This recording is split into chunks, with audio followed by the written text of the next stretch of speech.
Kejaksaan Agung sudah 2 kali mengeksekusi para terpidana mati kasus narkoba. Pada gelombang pertama, 18 Januari 2015 silam, 6 terpidana mati telah dieksekusi.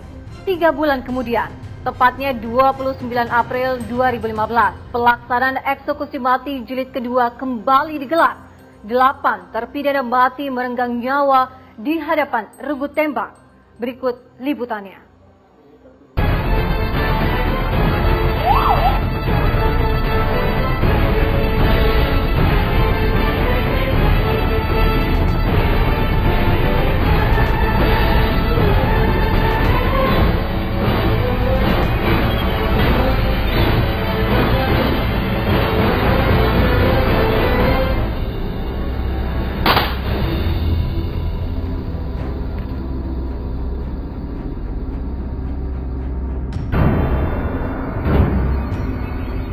Eksekusi mati bagi para bandar narkoba sudah 3 kali dilaksanakan di negeri ini.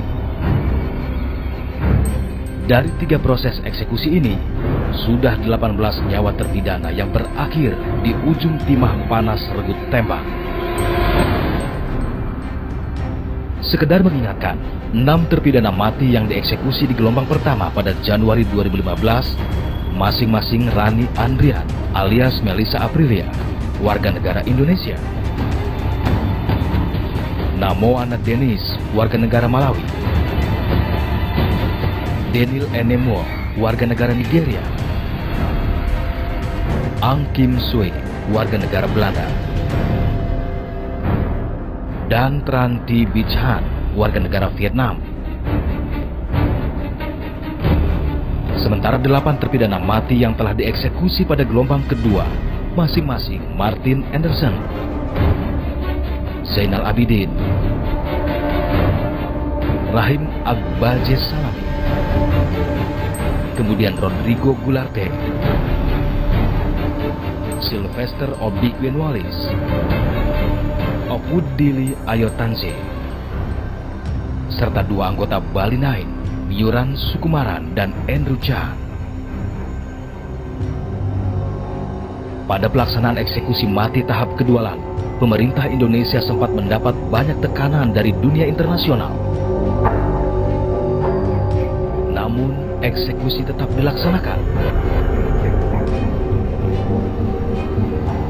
Seperti pelaksanaan eksekusi mati sebelumnya, pelaksanaan eksekusi mati jilid 3 ini dilakukan di Pulau Nusa Kambangan, Cilacap, Jawa Tengah.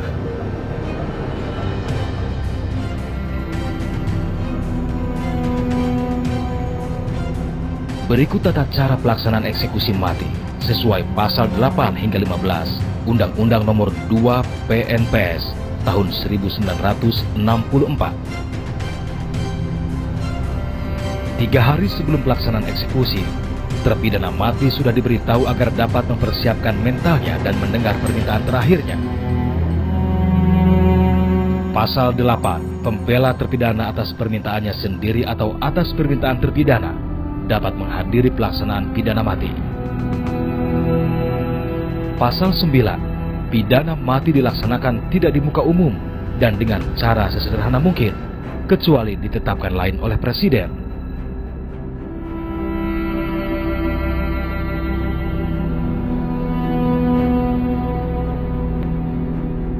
Pasal 10 ayat 1, Kepala Kepolisian Daerah membentuk suatu regu penembak dari Brigade Mobile yang terdiri dari seorang bintara dan 12 orang tamtama di bawah pimpinan seorang perwira.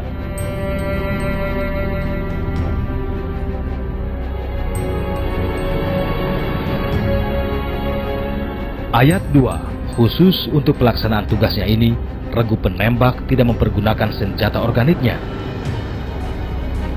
Ayat 3, regu penembak ini berada di bawah perintah jaksa tinggi atau jaksa.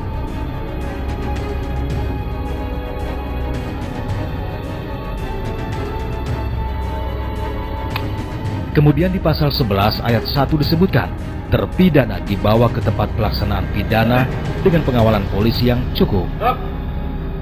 Ayat 2, jika diminta, terpidana dapat disertai oleh seorang perawat rohani. Ayat 3, terpidana berpakaian sederhana dan tertib. Dan di dalam ayat 4 disebutkan, setibanya di tempat pelaksanaan pidana mati, komandan pengawal menutup mata terpidana dengan selai kain, kecuali terpidana tidak menghendakinya. Selanjutnya di pasal 12 ayat 1 disebutkan, terpidana dapat menjalani pidana secara berdiri, duduk, atau berlutut. Ayat 2, jika dipandang perlu, jaksa tinggi atau jaksa yang bertanggung jawab dapat memerintahkan supaya terpidana diikat tangan serta kakinya ataupun diikat kepada sandaran yang khusus dibuat untuk itu. Pasal 13 ayat 1, setelah terpidana siap ditembak, regu penembak dengan senjata sudah terisi menuju ke tempat yang ditentukan oleh jaksa tinggi atau jaksa tersebut dalam pasal 4. Ayat 2, jarak antara titik di mana terpidana berada dan tempat regu penembak tidak boleh melebihi 10 meter dan tidak boleh kurang dari 5 meter. Kemudian di pasal 14 ayat 1 disebutkan, apabila semua persiapan telah selesai, jaksa tinggi atau jaksa yang bertanggung jawab untuk pelaksanaannya memerintahkan untuk memulai pelaksanaan pidana mati.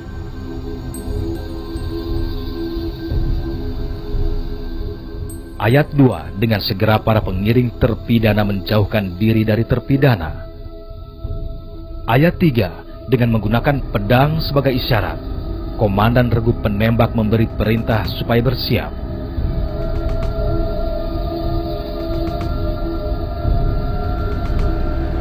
Kemudian, dengan menggerakkan pedangnya ke atas, ia memerintahkan regunya untuk membidik jantung terpidana, dan dengan menyentakkan pedangnya ke bawah secara cepat, ia memberikan perintah untuk menembak.